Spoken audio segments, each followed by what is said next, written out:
Hey, what up, everyone? I decided to go live early because why not? I'm already here, I'm set up, and I think I have everything I need. So we'll see. Hopefully, I do.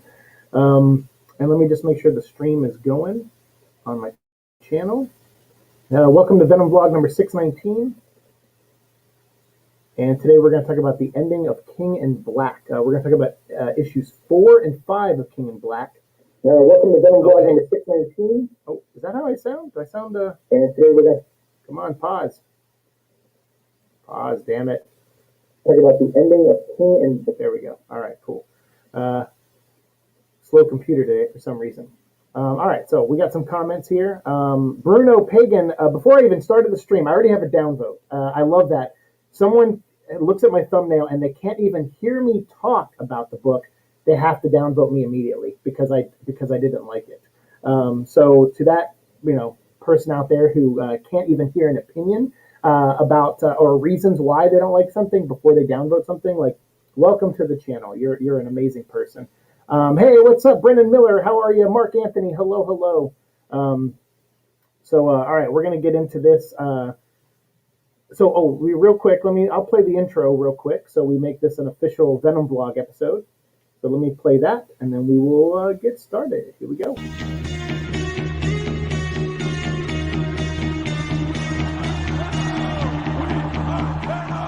We are Venom!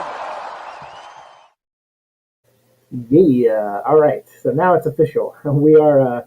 I am Seeking Black. I'm wearing a Venom shirt today, just cause. Obviously, it's. I figured, why not? I just did my laundry and organized all my shirts in my closet, and I have like 14 symbiote-related shirts now.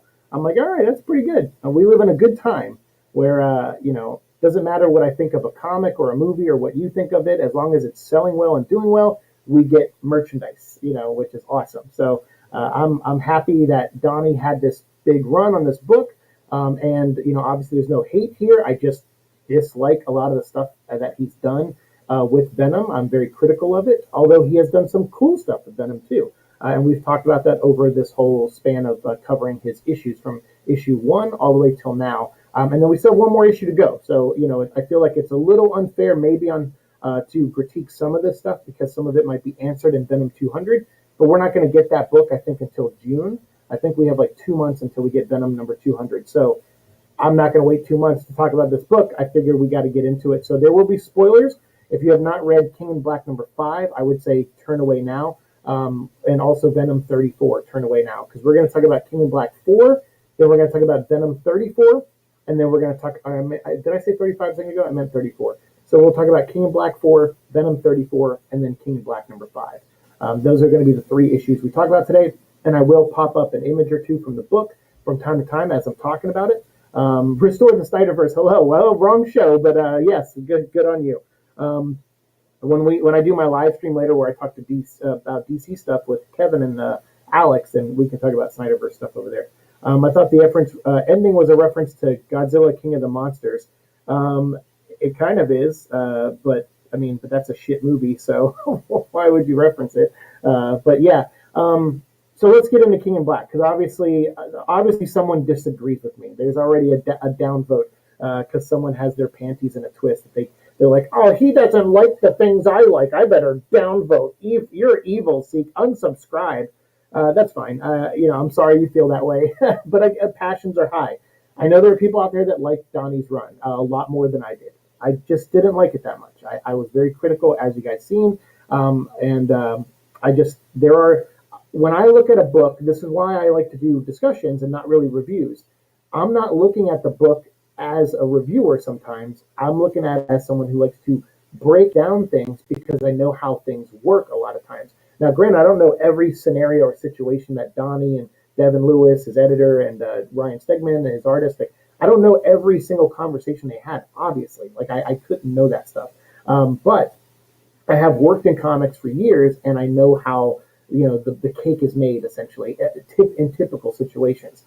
So I feel like that gives me a unique perspective enough to discuss things. I'm not nearly as talented as the guys, but Red Letter Media, they are filmmakers who talk and discuss movies. They don't really review them. they discuss them, and that's what I do here. I think that just gives me a different perspective than the average person online who reviews comic books. Most people review it as fans and they dissect it as a fan. I have that part of me, but I also have the business side of me, the creative side of me, the person who knows how each layer of a comic book is made. So I can see those things as I'm reading the books of conversations that were probably had, and that because I have that perspective, it changes how I look at it compared to how you look at it. So you can sit there and hate my opinion all you want, but just know it comes from a place of someone who doesn't know more than you, but just has a different perspective than you might have. So that's all I'm saying. So so just calm down. If you hate my opinion that much, like at least hear me out and discuss it with us. At least join in the conversation and tell me why you did like it, why you disagree with me. Like that's the fun of this, is we're having a discussion. Just because I say something doesn't mean it's law. Like it's just my opinion, right? So I just want to preface before we get into all this. I just want to say that, not that I have to say all that stuff, but apparently with some people I do have to say that too. I like the main story. Some of the tie-ins did suck though. I agree. That's the main thing we're gonna talk about, is the tie-ins and how worthless I feel a lot of the tie-ins were. Even tie-ins that I liked, like Black Panther, had zero impact on this story. I kept hoping it would have an impact. It didn't, and that sucks. It had it told a good T'Challa and Shuri story, but it did not tell a good King in Black story overall. Now that I've read King in Black 4 and 5, so we'll talk about that. Saw the thumbnail. I knew you had to tune in. How is everyone? What's up, dude? Yes, yeah. I thought the thumbnail. The reason I put another terrible Marvel event is because I do feel that way, but I knew that would grab attention. So I did do it for a reason. I want people to come in and discuss this with us. Can't wait for Venom 200, Donnie's last book, before the next writer retcons his work completely.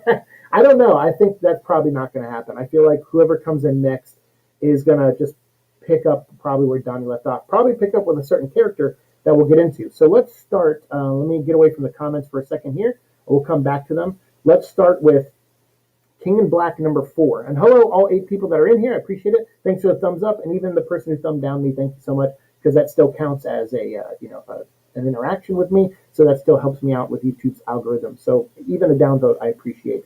So we have King in Black number 4 here. This book starts off and it has Dylan. And Dylan is, I guess, he's hearing all the voices of Null. So Null is like talking to him. Don't be afraid. I got you locked up in here with me. Let's, you are my son. You're corrupted, and I can change you. I can make you like me. So this is basically that moment we've talked about that I knew was coming for a long time, which is Null's gonna, approach Dylan. Which side will Dylan choose? What is he gonna pick, the side of light or side of darkness?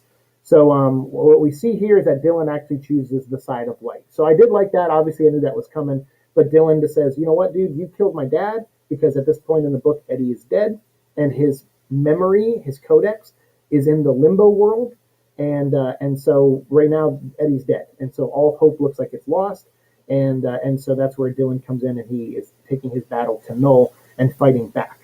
So I did like all that stuff. I thought that was really well done.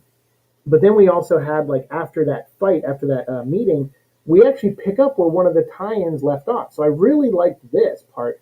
If you remember the Black Cat books we talked about, Black Cat number 3 ended with Black Cat and Doctor Strange. They teleported, the ghost dog and Bats and like the 2 criminals that are helping Black Cat.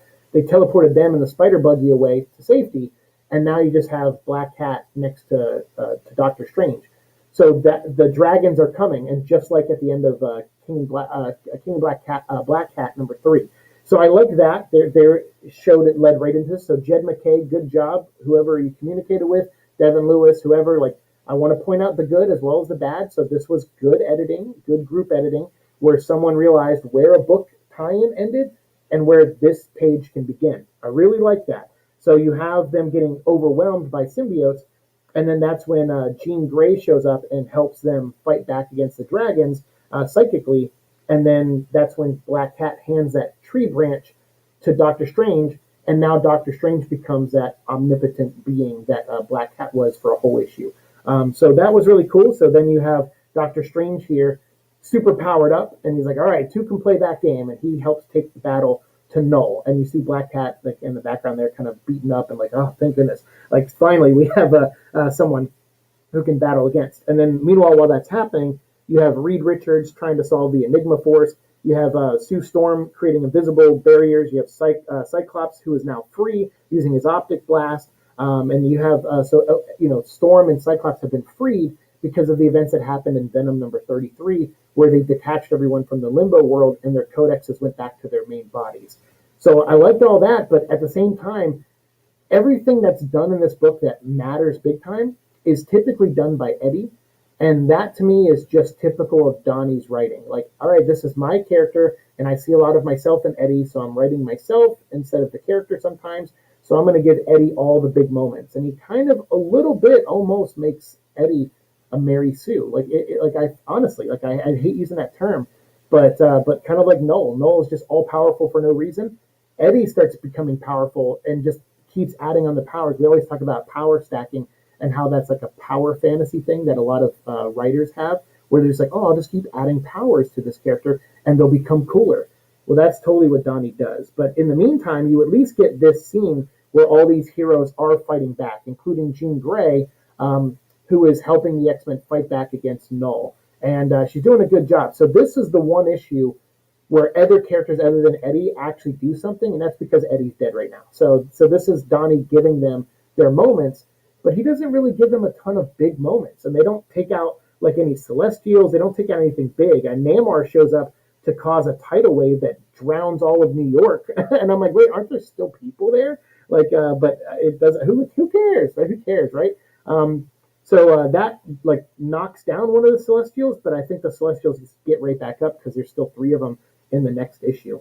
And then of course, like now that the place is flooded, Storm and Thor bring down the thunder and electrocute everything. So I'm like, okay, that's a cool moment, but it literally, they don't destroy anything. They don't beat anything. But it does weaken Null just enough for Dylan to get away. And like I said, for Jean Grey here to show up. And while she shows up, she reads Null's mind and she realizes that there is an opposing force, a god of light, and that Null is the god of darkness, obviously. So as she noted, she's reading his mind, she goes, wait a minute, I can sense that god of light. It's here, but it can't get into the planet because the planet is completely covered in symbiote, right? And that's what pissed me off even more. Because I'm like, well, that King in Black, Black Panther issue was awesome. And T'Challa literally blasts a hole through the planet. And I thought maybe that's would be how, Silver Surfer and the God of Light get in, is because of Black Panther's actions. But God forbid Black Panther do anything that is cool and affects this story, because he did it in his book, but Donny Cates clearly ignored that book, which pisses me off. And then maybe Donnie didn't ignore it. Maybe that's more on the editor too. So if I'm going to mention a good edit at the beginning with a tie-in like I did, I'm definitely going to point out the bad ones. And this is a terrible one, because you have Silver Surfer show up as the God of Light's trying to break in, which is also really weird because just recently in an issue of Fantastic Four, I think issue 27, right before King in Black, Silver Surfer's in it talking to Reed Richards about the ultimate nullifier. So I'm like, so is he on Earth or is he not on Earth? Like, what's going on here? Where are the editors on this book? So he shows up and he sees the God of Light. Silver Surfer sees the God of Light trying to get into the planet, and he can't. So he absorbs it and then gets in himself. But I'm like, but wouldn't that have been a cool moment at that time to have one panel where a hole comes through the planet created by T'Challa? That would have been awesome. Especially since T'Challa and Silver Surfer both are characters that appeared in Fantastic Four books. That would have been a cool, like, old school tether to the two of them. Like, hey, all right, we're working together and we don't even know it. So that would have been awesome. But so the God of Light shows up and he in Silver Surfer, and then Silver Surfer and the God of Light separate, and the God of Light goes towards the hospital where Eddie is, where Reed Richards is, and bonds with Eddie. And then that makes Eddie now Captain Universe, as we find out that the light is actually Captain Universe. So that was kind of neat. I mean, to give Donnie some credit, he's been setting it up for a while, with Captain Universe being the force that has been coming, that Wraith tease, and even going back to earlier issues of Venom, there's like a one where there's like a star constellation or a planet constellation, or a planet with stars around it, and it kind of looks like the symbol for Captain Universe. So Donnie and Ryan actually have been planning that for a very long time. So kudos to them for pulling that off. So of course I saw like people getting very excited before I deleted Twitter. I don't have Twitter anymore. But before I deleted it, I saw everyone getting excited. Oh my God, we're going to get a Captain Universe Venom. We're going to get a Captain Universe Venom. Well, we do and we don't. But we'll talk about that here in a second. Let's get to the comments and catch up on the comments, and then we'll dive into Venom 34. But ultimately, for King in Black #4, I thought this was an okay issue. It had some good continuity moments, and it had some bad ones, so it was a little bit more balanced as far as my critiques go. But it had moments where other characters were doing things, while Eddie was in the process of being resurrected. So I'm kind of liking all of that. Like I was like, okay, this is not a terrible issue. Like #4 wasn't terrible. There's some eye rolly stuff and kind of like convenient stuff in it, and some continuity issues in it. But overall, I still enjoyed reading and seeing these moments with, all these characters teaming up, using their powers to like fight against Nolan, weakening him a little bit. I'm like, all right, people are doing things. That's great. But all that goes away in the next 2 issues. So we'll get into that here in a second. But will Donny Cates, Bruno wants to know, will Donny Cates continue to write Venom-related content, maybe with another title? Hey, Tavia, how's it going, man? That's possible. I did see a lot of people saying that that they think because of the way this ends, which we'll talk about here in a minute, because of the way this ends, they think that Donny Cates will write a book that is symbiote-related, just called something different. But Donny assures everyone that he's not doing anything else with symbiotes or Venom, but you never know, right? I mean, of course, he's not going to want to spoil that, and they're going to want to wait till Venom 200 comes out before they probably announce anything.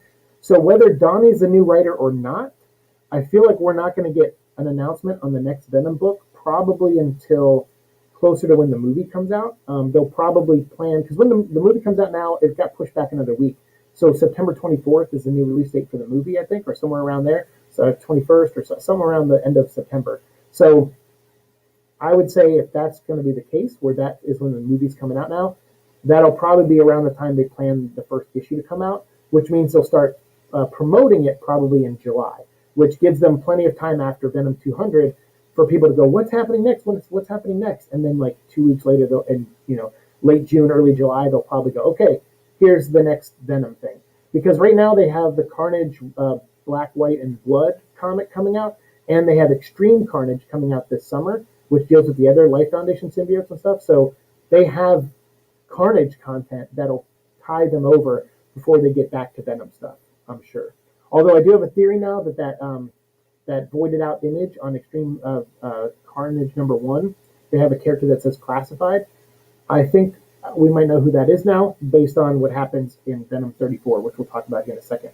Speaking of which, I do my review of Venom 34 as well. As tie-in was fine, but as a Venom story, it was really awesome and badass. Yeah, we're about to talk about that. And my day is going well. Thank you, Tavia. Yeah, I watched your King in Black review. Normally, I don't like to watch reviews until after I do mine because I don't want anyone else's words influencing what I feel on the book. But I was curious how people were taking this since I'm not on Twitter anymore. I didn't know what the reaction was. Eddie's Mullet called me earlier and told me his review of it. And said that Donnie's on Twitter right now explaining things to people because the book didn't do a good job of explaining those things. But I feel like I understood the things Donnie was explaining, but I think I win no prizes for guessing them because I really was just guessing. So we'll get into that. So that was my thought on King in Black 4. It was okay. Out of all the issues, I thought I had more fun reading that one than I do the other ones. Venom, the tie-in issues, 31, 32, and 33, to me have been the best part of Donnie's writing on King in Black so far. I thought King in Black 1, 2, and 3 were just mediocre books, and I think 4 is above mediocre, but you'll see when we get to 5, I feel the opposite of issue 5. But Venom 34, I gotta say, I didn't like this issue as much as I've liked the previous 3 Venom issues. This issue was okay again, but it wasn't as good, I think, as Venom 31, 32, and 33. But the book starts off with, obviously Flash has been brought back. Let me spend a second here to explain this because I think people on Twitter are having problems with this, according to Eddie. Where Eddie and Flash were and Rex were, those were just their memories. If you remember, anytime a symbiote bonds with a human and then leaves that human, they leave a piece of themselves behind, a codex, right? So that was the whole thing Donnie set up in Absolute Carnage, is that people who have bonded with symbiotes before have codexes. So when someone dies, I guess, if there's a part of them that a part of the human stays inside of the symbiote as a codex. So when they go into this limbo world, it's a limbo for people that have been possessed by symbiotes. So they're not really dead. And these aren't really their memories. They're kind of like a ghost codex. So this is Eddie and Flash and Rex's ghost codexes working together in the other world. Well, obviously we know Flash Thompson was able to escape from that other world, and he had to take a form when he comes back to the real world. I don't know why that's a rule, but apparently that's a rule where if you are 100% dead and you don't have a body to come back to you, you got to pick a form. So that's where we have this image here. Flash came back as a null dragon, but he's an anti-null dragon. So he comes back and starts kicking the crap out of a bunch of the dragons that are around the city and stuff. So I thought that was cool, because we get some good kaiju level action, I guess. But back in the main limbo world, you have Eddie in there, and now Rex has been possessed by an avatar of Null. So Null can send his consciousness as an avatar, as we saw in the Black Knight book. He can send his consciousness anywhere, whether it's limbo or the real world, because he has a hive mind. He's connected to all the symbiotes. So he's sending in a version of himself to possess Rex's codex to grab Eddie, and then he drops Eddie off of a cliff again, just like he did in the first issue of King in Black. And Eddie's falling, and then realizes this time he's not gonna give up, because the symbiote Null took Eddie's symbiote, the Venom symbiote, and bonded with it. So a piece of that is in this avatar of Null, and it's moving its way through Null, and that's why it's there. It was part of the voices that helped Dylan fight back against Null in King in Black 4, and now it's found its way to Eddie in the limbo world. So it bonds with Eddie as Null is holding Eddie and grabbing him by the throat, and then when Eddie gets dropped, the symbiote is dropped with him, and Eddie doesn't realize it at first, and then he starts hearing the symbiote's voice. So he's like, wait a minute, I hear you, it's you, you're back. And he's like, yes, Eddie, I found you. And so they grow wings, and they fly back up, and you can see that Eddie's eyes are glowing, and his chest is glowing, kind of like he did when he was Rune Venom, which I thought that was a nice little visual nod to that from War of the Realms. And then Eddie flies back into the real world, and that's kind of how he comes back. It's just Eddie's memory or his codex in the actual symbiote, the Venom symbiote. So the Venom symbiote is just bringing it back to the real world. But of course, Eddie has to pick a form. So Eddie picks a giant Venom for some reason. He's like, all right, I'm going to steal this idea from someone else. And it references Lee Price from Venom Inc. But as Eddie Mullet said earlier, and other people have said online and stuff, Venom Carnage was the first person to become giant size in the original Planet of the Symbiotes. So Carnage was the first one. He absorbed other symbiotes and became big. So Eddie coming back and being like building size is kind of like, he's actually bigger even than some of the dragons. You're like, okay, so it's basically like someone said earlier in the chat, it's just a big kaiju battle. It's hey, let's get King of the Monsters in here and stuff. So I don't know, I didn't love it too much because I'm not a big kaiju fan, but whatever, it was fine. But I will say Iban Coelho's art is great in this, but there were some panels where there was supposed to be depth, like, oh, that dragon, like this one, the dragon's way in the background. But I can tell that he means for it to be a similar size to Eddie. But there was other times where Eddie is swinging and jumping around where you can't tell whether he's, like this image here. You can't tell if Eddie's really still big or not sometimes. He seems like he could be, but then you also don't know. But this page really frustrated me because this was literally like Donnie just trying to set something up and not doing it very creatively. Like Eddie is back and Flash goes, Eddie, it's you. And he goes, yeah. And he goes, it's me. And he goes, I'm going to go fight Null. And Flash like, well, I'll help you. And he goes, no. He goes, do you remember what happened when a dragon bonded with Cletus Cassidy? And Flash like, no, I was kind of dead when that happened. He goes, okay, well, go find out. Trust me on this. I got this battle. You go find out what happened. And I'm like, wouldn't it have just been easier if Eddie just said, hey, Flash, we don't have time. Like, I got to go fight Null. You got to go find your body. Go to Arlington Cemetery. Like, you trust me. I got this. You go do that. It would have been the same amount of dialogue. So I don't know why he wasn't just more direct. And I think the reason why he said that is because Donnie wanted to set up, everyone reading this book going, well, what does he mean? What's going on? What happened to Cletus? Like, reference, what's going on? And to me, I just thought that was like really bad because I was like, you could have still had him say, hey, go to Arlington Cemetery, find your body, you'll know what to do when you get there. And people could have still been like, what is he talking about? And then you could have still had the same ending. So I don't know. I wasn't a big fan of that point. But while Eddie's swinging around going to fight Null, the suit tells him, "Hey, Eddie, the light is here. The god of light is here." So it's now separated from Silver Surfer, and is looking for its host.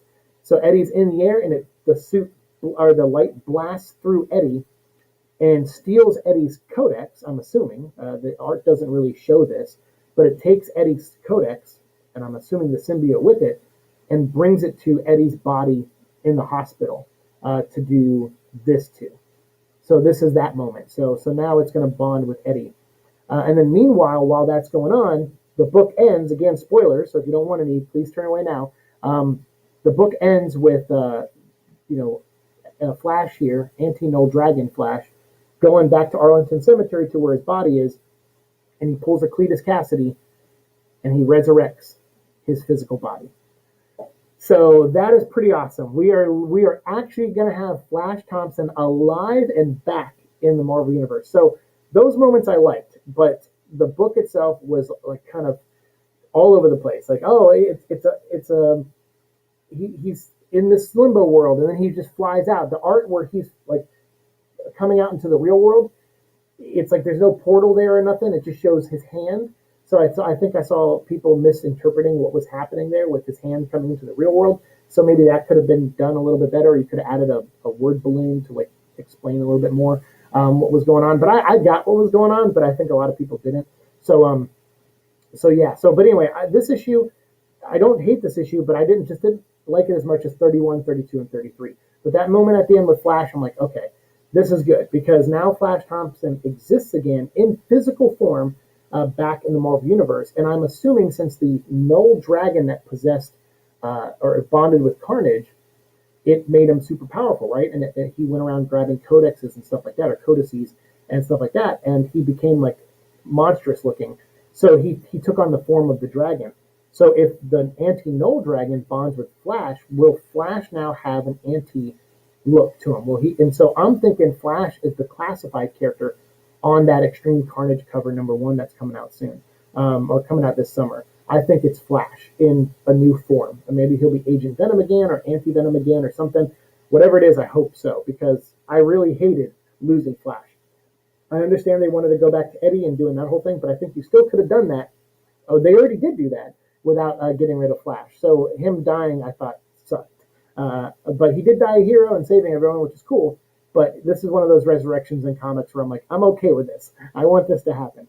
So overall for Venom 34, and then I'm going to catch up on the comments here. I liked this issue, not as much as 31 through 33, but I am hopeful now that we have flashback, what's going to happen in the future. So that made me, enjoy this issue a little bit more, with that ending. I still think the dialogue of getting Flash there was silly, but I do like the result. So I'm happy with that.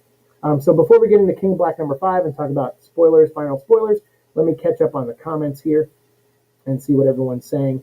You don't have Twitter either? Yeah, me neither, Bruno. I was over it. Like it was everyone.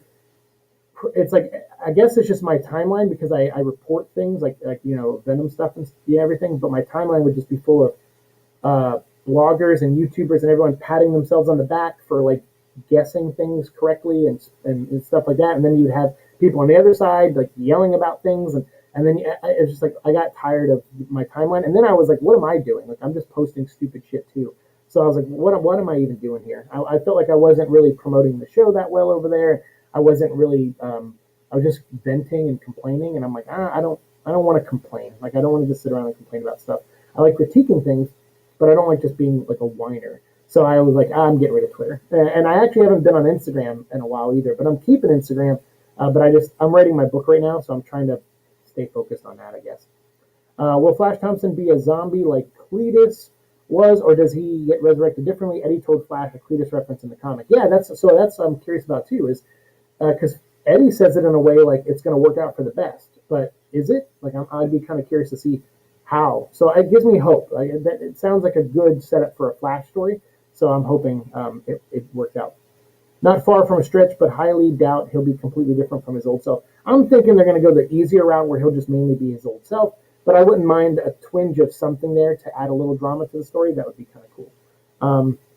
TV, I'm guessing Flash Thompson will still be alive. Yeah, well, he's definitely alive. His hand physically came out of the ground like Carrie style, which is awesome. When I come back from the symbiote world, I'll choose a thong. Yeah, Eddie. Yeah, I never understood that. Like, you got to choose a form when you go back to the real world. I'm like, so why didn't Flash just choose Flash? But he chose the dragon. I guess he wanted to, battle, like fight fire with fire, which, yeah, that makes sense. It's a Flash thing to do. But Eddie just like, I'm just going to be a big Venom. I'm like okay. Why not come back as a Celestial? That would have been awesome. But I guess Null kills Celestials too, so I guess that wouldn't be very intimidating. I hate Lee Price. Yeah, not a lot of people like that guy. Yay, giant kaiju fight. Yeah. So question, if Flash Thompson coming back to life, then what does this mean for Eddie Brock? Well, we're going to talk about that. We're not there yet, but Eddie, we're going to get that answer in King of Black #5, so we'll talk about that here in a second. So I'm guessing they're going to retcon Dan Slott's terrible death of Flash Thompson. Well, they're not going to retcon it. It happened. I mean, so retcon doesn't mean like reversing things. Like Flash is literally coming back from the dead. That's like saying Superman coming back was a retcon of his death. It's not. That's not what retcon means. Retcon is what Donny Cates did to Venom's sister. He just said she doesn't exist and that Eddie never had cancer. That's retconning. That's like literally taking something away for no reason. Other than to put your thumbprint on the story. So no, that's not a retcon. Flash did die and now he's coming back. Barry Allen died and he came back. Like those aren't retcons. Those are just the next chapter of the story. So it's not a stretch to think that Cletus will do the same thing to come back. I mean, I'm sure Cletus will. Yeah, I think this is a doorway into showing a way Cletus can come back. I'm thinking his codex is still alive in the Carnage symbiote, and so we'll probably see that coming up. I think Flash will take the Venom comic title with a different writer, and Eddie Brock will get like a King in Black related #1 or be in the background. Yeah. And we'll talk about that after we finish our review of, or discussion, I should say, of King in Black #5 here in a minute. But yeah, I think you're onto something there. What about Dylan Brock? We'll get there. We haven't talked about issue 5 yet. Yeah, Dylan hasn't been. Well, we talked about him in issue 4. He fought back against Null, but we'll get into that here in a second. Definitely like Flash coming back. Yeah, me too. I am too. And Twitter is a mess. You're right. Only try to make a Twitter account to easily see artists' Twitter images, but Twitter keeps rejecting me because they don't like my cell phone number. Weird. Yeah, Twitter, whatever. It's a shit platform. I did get like from one of my favorite artists, Patrick Gleason, on Twitter, which that made me happy. I love Patrick Gleason. He's awesome. All right, so I'm caught up on comments here. Let's go back and let's dive into the finale. So again, if you don't want spoilers for King Black #5, this is your chance to turn away now. Please do so, because I don't want to spoil things for you if you don't want to be spoiled. I'd rather you read these books for yourself. And again, just because I have different opinions and I'm negative, especially on this book coming up, don't feel like, don't take that so personally. Like, it's just my opinion from my perspective. If you have a different one, join the discussion, comment down below, whatever. Like, be a part of the conversation if you feel differently. If you're that passionate to where my words upset you, discuss it with me, because maybe there's something I missed, and I'm happy to put my foot in my mouth. People have done that to me in the past, and that is okay. I am only human, and I can only give my perspective on things. But I don't want to spoil things for you, so go read it. Like, who cares what I say? Go read it first, and then come back to it. So here we go. King in Black, #5. Cool cover, by the way. So this book, you probably saw the preview pages that came out. It starts off, the white light went and bonded with Eddie, and meanwhile that left Silver Surfer to fight Null all by himself. So that's where the book starts off. Silver Surfer turns his surfboard into a sword, which I think is something he's done before, but I can't remember. I can't remember if that happened in Silver Surfer Black or not. Eddie's mullet couldn't remember where it happened, so correct me if I'm wrong on that. I thought it was Silver Surfer Black, but I could be wrong. But either way, he turns his surfboard into a sword, which I don't mind personally. When I think of Silver Surfer, I love the comic version of him, but I always loved the live-action movie version of him, where his board was liquid and he could phase through it and stuff. I'm like, well, if it can do that, if he's liquid metal, then I imagine the board can be a sword too. So yeah, I don't know. So I guess that's just always how I've interpreted Silver Surfer. So Silver Surfer shows up and Null's like, I'm going to fight you. Like, even though Dylan had just weakened Null and then all the heroes use their power, so Null's a little weakened. I think Eddie's mullet said that something in one of the Valkyrie issues shows that Valkyrie weekends null, but I haven't read those yet. But either way, this book doesn't reference that, so I'm assuming that had no impact on this story. Because nowhere in this is there an editor's note saying Null was weakened by the heroes in the last issue, and then further weakened by Valkyrie in Valkyrie number 4. So since they didn't reference those, I'm gonna just assume it was issue 4 where the heroes weakened Null a little bit, and then Dylan weakened Null. So now we have a not so powerful Null standing off against Silver Surfer here. But Silver Surfer, as he says, he's not alone. He has the Avengers behind him, so the Avengers assemble. And so this is a great shot because I'm like, oh, cool. Now all the heroes are going to come in and they're going to get a big moment. Maybe they'll kill a Celestial. They'll do something. No, they don't really do anything. They just stand back. And this whole book is literally, pardon my language, is just hey, let's jerk off to how cool Eddie Brock and Venom are. That is literally how this book is. It does the one thing I always hate and the one thing Donny Cates always does, which is he just stacks powers. He just hey, let's take Ghost Rider and make him Punisher, and then make him a Herald of the Galactus, and then we'll make him, a child of Thanos, and then we'll have him, be the Cosmic Ghost Rider and fight people. It's like that's literally what Donny does every time. In Damnation, hey, let's just make Doctor Strange into a Ghost Rider. Wouldn't that be cool? And now he's all powerful. That's just a constant trope with Donny. It's just power fantasy. That's all this is to him. And power fantasy is usually a clear example of someone who doesn't really know how to write good character stuff, which is a shame because I know that's not true. Donny has written some good character stuff with Dylan and Eddie in this, like really good stuff. And even some great moments between Eddie and Spider-Man. But and even some stuff with the Maker. But then he waters his stuff down with these dumb moments and these platitude dialogue where people just go like, everything's gonna change, Eddie. The world will be different. It's like Man of Steel Jor-El dialogue. You're like, what the hell is happening here? Like, just by saying those things doesn't mean it's cool or actually going to happen. Like, I don't know, this issue really bothered me from a technical standpoint. I know a lot of you out there are going to be like, dude, the fighting was cool. This moment was cool. That moment was cool. I know a lot of you are going to say that this moment was cool. Dude, Eddie, now he's Captain Universe, and he's holding Mjolnir, and he's got Silver Surfer's surfboard as a sword, and then he fuses them together to make a giant battle axe. Like, isn't that the coolest thing ever? No. No, it isn't. To me, it is not the coolest thing ever. It is just boring, lazy, power fantasy, 15-year-old boy writing. That's what this is. And that's fine if that's your target demographic, which a lot of times comics are. They try to aim for teenage boys and girls, for the most part. So good job. I'm sure a lot of younger people will probably love this for that. Or there'll be older people who just like the mindless fun of it, that's fine too. I certainly like things that are mindless fun that are stupid, like the Transformer movie. So before you think I'm on some high horse, like shitting on this, I'm not on a high horse. I just didn't find this to be dumb fun. I found this to be eye-rolling and just like typical of Donny, like as a writer. Like it's like when I don't see evolution in styles, I get bummed out because I know Donny can do it. It's like Bendis syndrome. Bendis was a great writer, and then he fell into his tropes and just kept doing them over and over. And now, 10 years after his like last decent story, most of us sit around and just crap on Bendis, and I just don't want that for Donny Cates. I think he has the potential to be better. And this issue proved that maybe he doesn't on some level, doesn't want to, and that frustrates me because I know he can do better. I think he can do better. And again, that's just my version of better.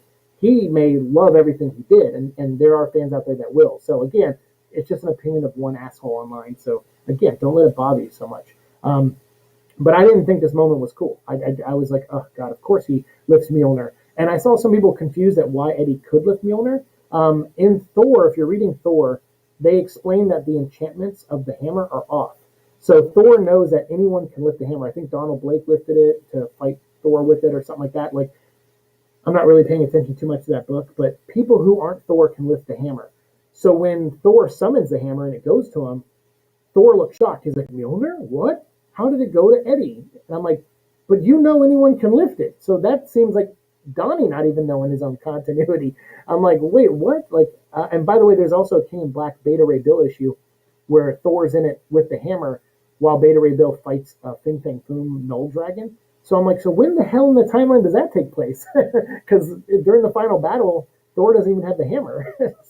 So I don't know. It's like, whatever. I guess it doesn't matter. Continuity, who gives a shit? But that's my thing. Is like, if I can take a minute to rant here, if you go back to Infinite Crisis from DC, or or a Blackest Night in DC, um, I know there's a lot of controversy around Jeff Johns and stuff like that, but just put that aside for a second and realize what those books did.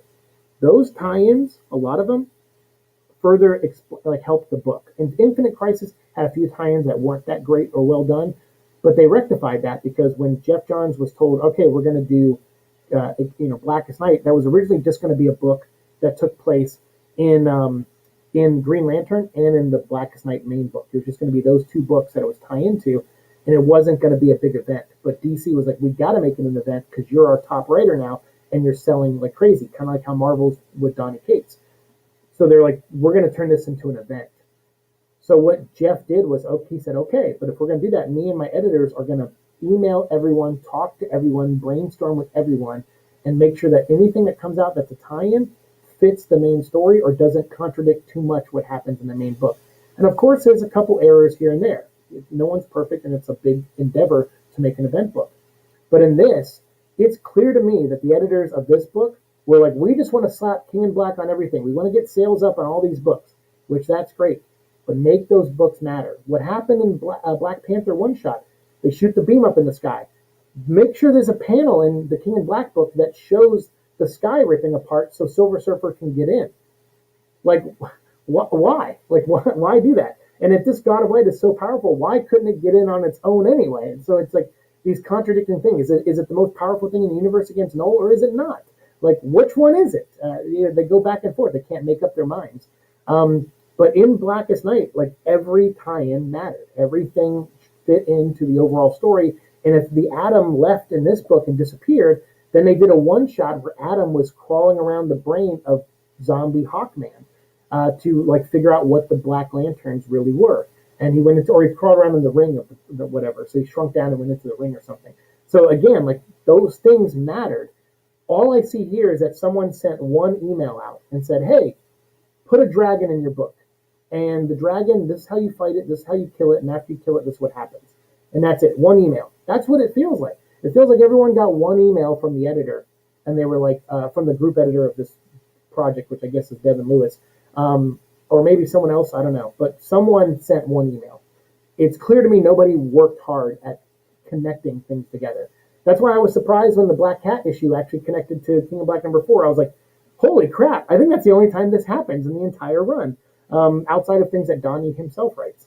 So I don't know. I feel like there's not a lot of communication. The right hand's not talking to the left hand. And so if you're not going to put that much hard work into your book to make these events better than they could be, like, a lot of you may like this book, but it could have been better. You probably could agree with me on that one. There are things that could have been better in this. So why didn't they put in the effort? I don't know. So that makes me mad. So this moments like this, I kind of just like, I don't get it. Like, it's like, okay, so he lifts Mjolnir, he has a sword, and then he uses it to fuse them together to make an axe. And he Thor, like, it's like a right out of Infinity War, Thor shoving the axe into Thanos' chest. He should have gone for the head. But what he does is he does that for a reason, because he rips the symbiote off of, or the symbiote, whatever it is. Nola's covered in armor, obviously, like the all black and all that stuff. So Venom rips it off of him, and now Nola's just naked and weak, and he looks like a vampire, basically. And then Eddie flies him to the sun and just destroys him, like, and that's it. Eddie, and by the way, remember I kept saying, like, oh, what about the Celestials? Can the heroes team up and take down the Celestial? No, because Eddie Brock does that in this issue. He takes his new axe and he cuts all their heads off. What about the dragons that Flash was fighting? Don't worry, Eddie Brock took care of all of them. So all the other heroes just sit back and just watch an overpowered power fantasy Eddie Brock with Mjolnir, Silver Surfer's board, and the powers of Captain Universe all fused together. And the weird thing is, he doesn't even look like Captain Universe. Anytime Captain Universe has bonded with someone like he did with Spider-Man, first of all, he didn't make Spider-Man that all-powerful. There were still limits to Captain Universe bonding with Spider-Man. But here, he's bonding with Eddie, He doesn't look anything. He doesn't try to take on the form of Captain Universe like Spider-Man did or anyone else has ever done when they're bonded with Captain Universe. He just looks like Venom with orange glowing chest and eyes. That's it. That's the big visual creative. And I know that was a conversation. I'm sure, hopefully, Ryan Stegman was like, "Hey, I can't wait to draw Venom as Captain Universe and make him look like a Venomized Captain Universe. That would have been a cool visual." And someone must have said, "No, don't do that. Just draw him as Venom. Just make him Venom with a glowy chest and glowing eyes." And that's so. This is like Ryan Stegman is not even redesigning Venom here. This is literally just the colorist changing the colors of Venom's symbol in his eyes. That's it. All the work, all the redesign work is from the colorist and not from Ryan Stegman at all. So that I just get upset. Like I'm just like this. It's so lazy. You literally just have this Mary Sue overpowered character now, chopping off celestial heads, chopping dragons in half, and then killing Null and flying him into the sun. And then he goes down and he actually cures his son as well. He cures Dylan and takes the darkness out of Dylan. And that's when the God of Light leaves Eddie and goes back to wherever it came from. And now Eddie is back to just being himself with his symbiote. But things are different. Eddie is hearing voices in his head. And after he cures Dylan, he finds out what those voices are, which is, he becomes the new King in Black. He is now the hive mind. All of the voices that were connected to Null are now connected to Eddie. So Eddie is now the King in Black, basically, or King of all symbiotes. Which, before I get to the comments here, because I see there's a ton of them, and you guys are probably ripping me to shreds, so I'll get there in a second. But again, this is another Donny Cates trope. Remember in Damnation, Donny Cates co-wrote it with Nick Spencer. What did Donny Cates do in that? He made Johnny Blaze, the first Ghost Rider, the person who's been Ghost Rider for forever. Well, not the first Ghost Rider in continuity, but one of the first comic Ghost Riders, one of them. He made him the King of Hell. And then what did he do with him? He was like, that's it. I'm done with that character. I'm going to go write other stuff now. And it was up to other writers like Ed Brisson and other people to do stuff with Johnny now that he's King of Hell. That could be what we get here. Donny Cates may actually be telling the truth when he says he's not going to do anything else with these characters, because that's kind of what he did with Johnny Blaze. He brought him into a crossover with Doctor Strange and then made him the King of Hell and then walked away. And now he's doing that again. All right, Venom, you're now the King of the Symbiotes. So when you look at Donnie's library of books and everything, that's what I always look at when I'm looking at the story he's writing now.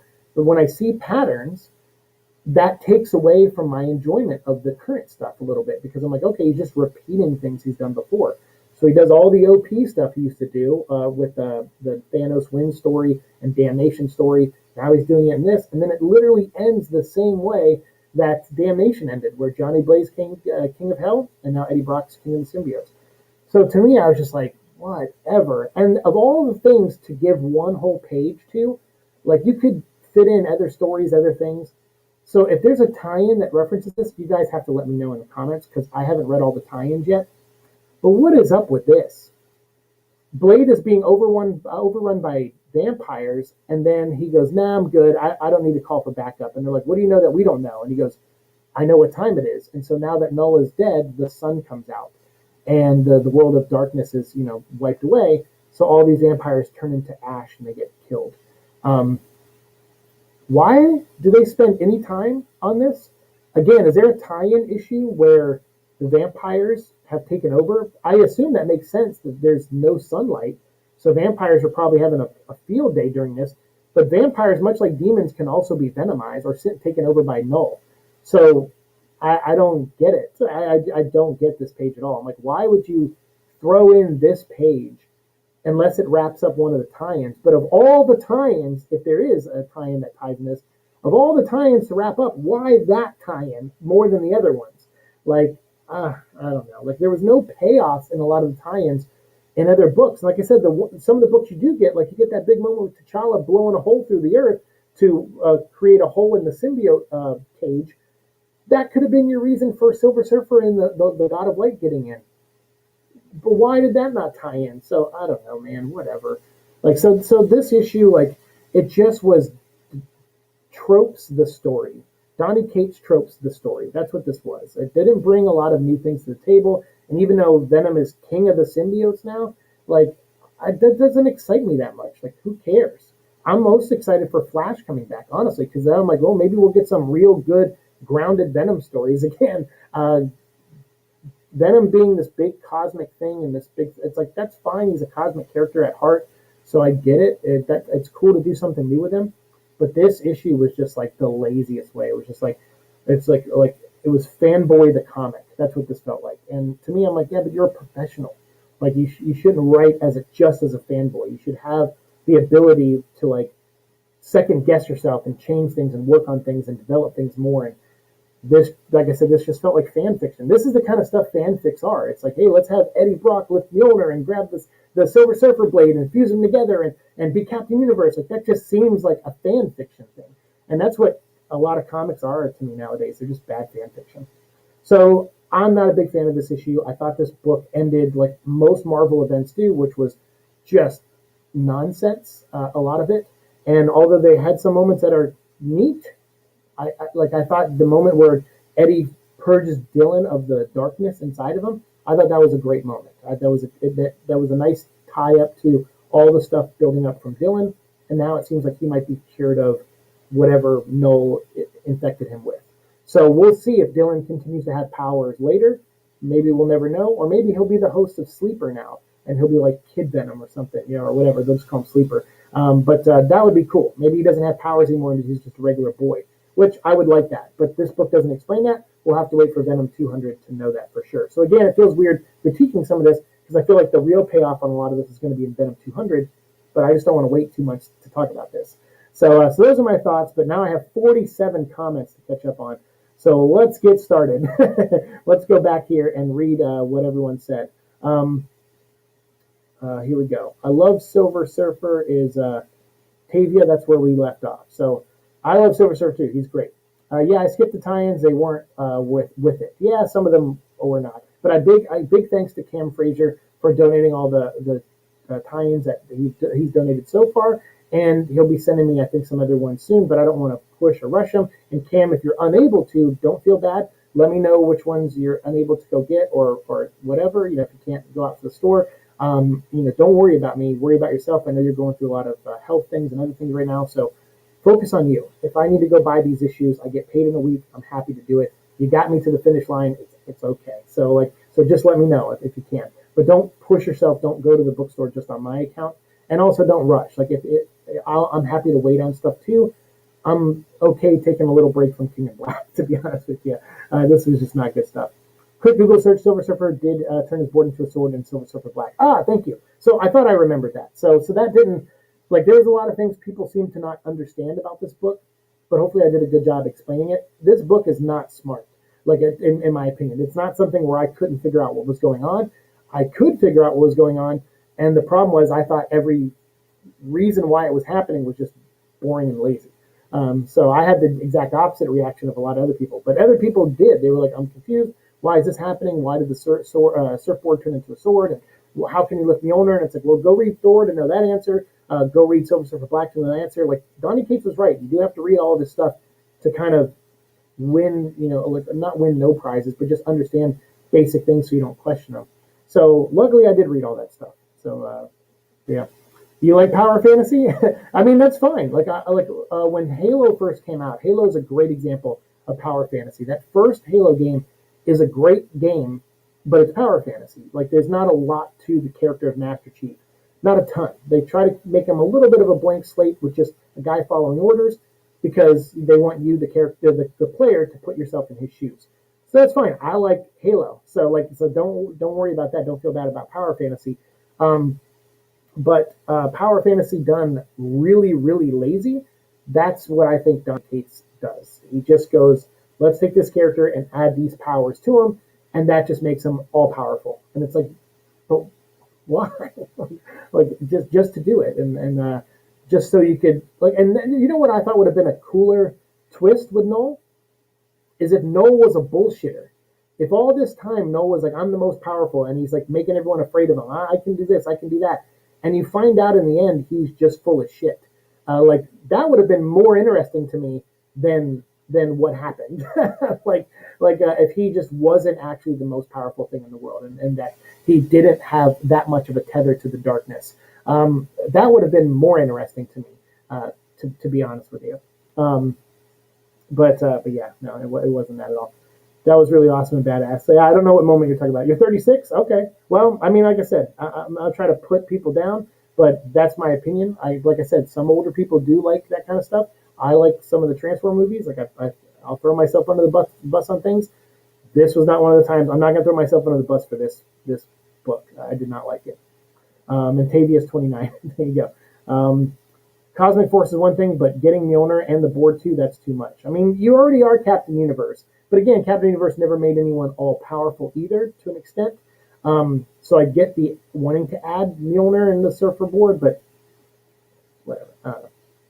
I think Donnie would excel at writing the Wonder Twins if they were both boys. Yeah, because Donnie, there's not a lot of big moments for women in the books. You do get Thor and Storm teaming up to do the water moment in issue 4, and you get Jean Grey reading Null's mind. So you got some moments in there, so that's great. But yeah, that's all. That's it. Hi there, Marvel and DC fandom. How are you? Getting Mjolnir on the board was badass. See, I don't think it was badass, but I understand people do, so I just feel differently. Oh, what's up, Shadow? How's it going, dude? Welcome. Yeah, Marvel timeline is a complete mess. Oh, yes, it is. As someone, oh, Shagadoo, what's up? As someone that bought all the times, I have to agree. Though it was 1,000% better than Absolute Carnage or garbage Magic Venom from War Realms. Oh, see, I liked Magic Venom from War of the Realms. I actually did like Wind Venom. I thought that was a fun. That was one of those stories where I could turn my brain off a little bit and be like, all right, this is just mindless fun. But they kind of explain a little bit where everything comes from. The rune awakens Venom's or Eddie's deepest desires, which he wants the symbiote back deep down. Even though they were fighting at that point, it was to show Eddie deep down still wanted the symbiote and loved the symbiote.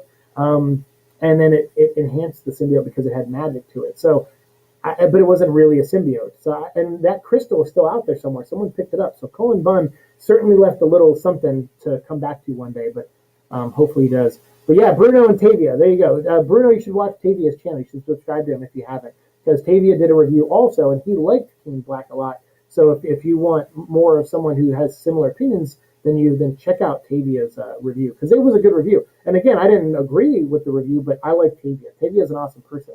So it was fun watching your video, Tavia.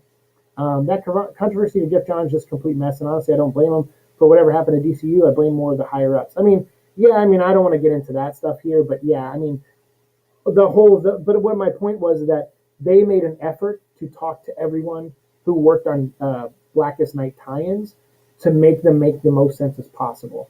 And there were still a couple things they overlooked, like, for example, Jason Todd and Ra's al Ghul. They've both been brought back by the Lazarus Pit, so they were both dead before, but yet they weren't turned into Black Lanterns.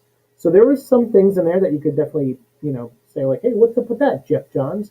But other than a few small things, like a lot of those tie-ins really mattered to the main book or helped explain things that the main book might not have got around to. And they referenced, like, oh, go read this issue, go read that issue. Like, they did a better job at that. You didn't say happy birthday to Heath Ledger. Oh, man, I'm so sorry. Did I stream on April 4th? I probably didn't. I'm so behind on videos. If you notice, I have a shaved head, but you've probably seen videos go up this week that have me with long hair, and you'll see videos go up on my gaming channel for Resident Evil probably tomorrow or the next day, where I have longer hair. So I'm just way behind on videos. So yeah, happy birthday, Heath Ledger. This stacking powers like Ultimate Megazord stuff is pure crap. 1,000% agree. 100% agree. Yeah, I mean, that's what it is. It's just like, just keep adding. I'll form the leg, I'll form the head, whatever. Voltron.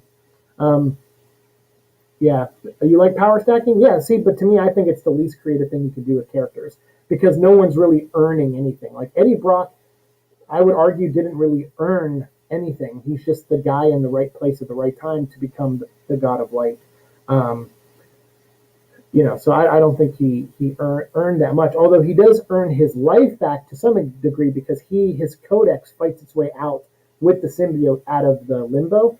So that moment is Eddie earning his life back, which I liked, which is probably maybe why the light chose him, the God of Light chose him. So maybe I could devil's advocate myself there a little bit, devil's advocate myself. But the Mjolnir thing, he didn't really have to earn that, because anyone can pick up Mjolnir now. And Silver Surfer, I guess anyone can just grab his board too. But I think he needed Captain Universe to turn it into a sword.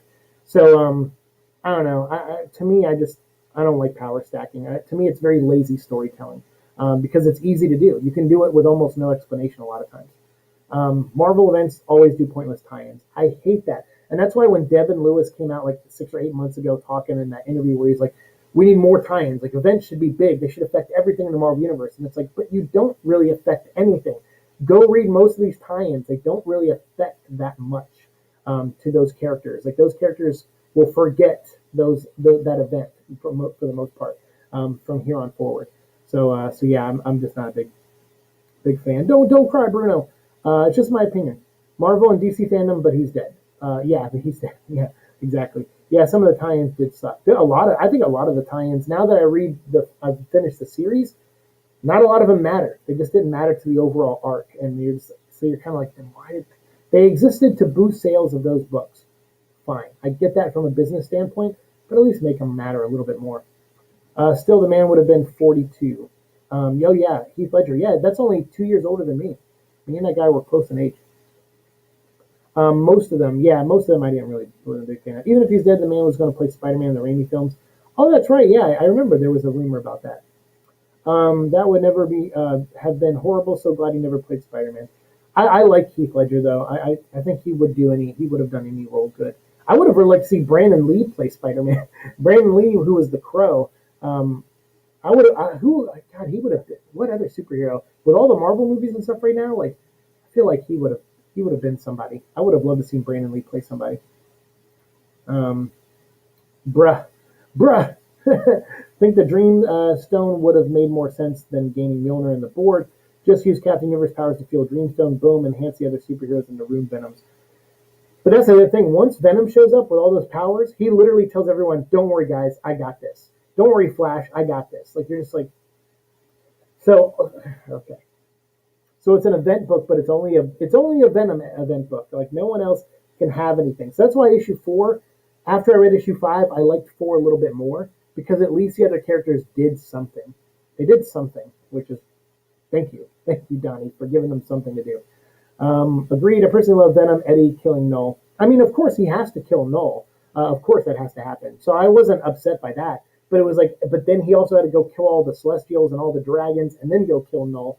And I'm just kind of like, couldn't you have left some of that other stuff to the others? Like, I don't know, whatever. Agreed. Though I hated Magic Venom. Yeah, I know. It's not. Again, it's just different opinions. I personally like Rune Venom. When they brought him to Marvel Future Fight, the mobile game, I was so happy. I was like, yay! And he's like so powerful in that game. It's maybe a little too OP, a little power fantasy there. But as a video game, I like it. Like video games, I'm okay with them being a little more power fantasy. Comic books, I guess I want a little bit more substance than power fantasy, and I think these characters deserve more substance. But again, that's my approach and my opinion. Donnie's telling a big cosmic, big, loud action popcorn flick, and this was his way to do it, and so that's fine. I mean, that's what he did, and there are fans of it, and that's great. But me, like this whole event was like 4 out of King in Black. Issue 4 was the only one I kind of liked more than average. Like the other ones were just kind of meh. This last issue was meh. Like I'm like, dude, this is the culmination of your Venom story. I don't know. Like I just was like, for me, it was just lazy. It was really lazy, and I felt the editing was lazy, and like it just felt like everyone did things over 1 or 2 emails. And I'm sure that's not true. I'm sure they put a lot more work into it, but it doesn't come across on the page. And I know that happens a lot. You put a lot of hard work into things and it doesn't show. But like I said, like Captain Universe, like Venom couldn't look a little bit with the mask and like the teeth down here, but the face of Captain Universe with the symbol, like they couldn't do anything like that. Like that would have been a cool redesign by Stegman. So that was a conversation. Someone had to say, hey, shouldn't he look like more like Captain Universe? And they were probably like, whatever. Who cares? And it's like, well, if the continuity says this, wouldn't you want to stick with the continuity? I don't know. Made me so happy I dropped off Damnation because of how stupid that event was. Yeah, it was. Damnation is okay. Like I don't hate that book. I remember talking about it early on in the days of Venom Vlog. I haven't gone back to reread it, but I didn't hate it. Again, it was an okay book. It was like him and Nick Spencer, Donny Cates and Nick Spencer. But like I said, it ended in Johnny Blaze becomes King of Hell. This book ends and Eddie's the king of the symbiotes. It's like Donnie has like 4 ideas and he just keeps reusing them. So it's like power stacking is one idea. Retconning that's not even his idea, but he just loves to retcon stuff. for the sake of it sometimes. And then like, making someone the king of something is like another idea. It's funny. Um, Donnie Cates, okay, let's make every character a touch of God, and now it's the next guy's problem to top that. Have fun. That's kind of what it feels like, Shagadoo. It's like, I don't know what Donnie's going to do next. For all I know, he's going to do a book called King of the Symbiotes, and then that way he can keep writing Eddie in space or something. Or he may literally not be doing anything, and it would make sense if he's not doing anything, because that's what happened to Johnny Blaze. He just kind of did something with Johnny and walked away from it, and did something with Doctor Strange and walked away from it. That's what you do in comics sometimes. Sometimes you got to walk away and you got to go do other books and other stories. So, Donnie did he did like a 50 issue one, which, by the way, let's talk about Venom 200 for a second. Venom 200 should not be Venom 200, it should be Venom 205. But Marvel, again, in their terrible ability to count comic books, when they did Venom 150, they actually counted all the miniseries. Anything that had Venom, whether it was a one-shot, even that mail-away book with the Hulk in it, that you had to mail Charleston Chew wrappers away to like get it, they even counted that. So all those are all Venom, his first 149 issues. And then Venom 150 came out. But after Venom 150, they did a Venom miniseries called First Host, but yet they don't count First Host 1 through 5 as Venom comics towards issue 200. Fucking Marvel, man, I'm telling you. So Venom 200 is coming out, and it's really Venom 205. Technically, Venom issue 30 was Venom 200. But because they counted the 90s miniseries, but they wouldn't count a recent miniseries because Donny Cates didn't write it, then they're like, oh, but that's called Venom First Host. It's like, yeah, but Venom was also called Spirit of Vengeance, or whatever it was, or it wasn't Acts of Vengeance, but or Funeral Pyre, or Separation Anxiety. Like, those were called those things. They weren't Venom number 1 through whatever. So I just thought that was funny that they can't even keep track of their own damn numbering system. So yeah, Venom 200, it's not really Venom 200. Venom 30 was 200. So I hope you liked that issue. Null absorbed the Void. What happened to him? Also, the Void can regenerate from nothing. Can Null do the same? I mean, I don't know.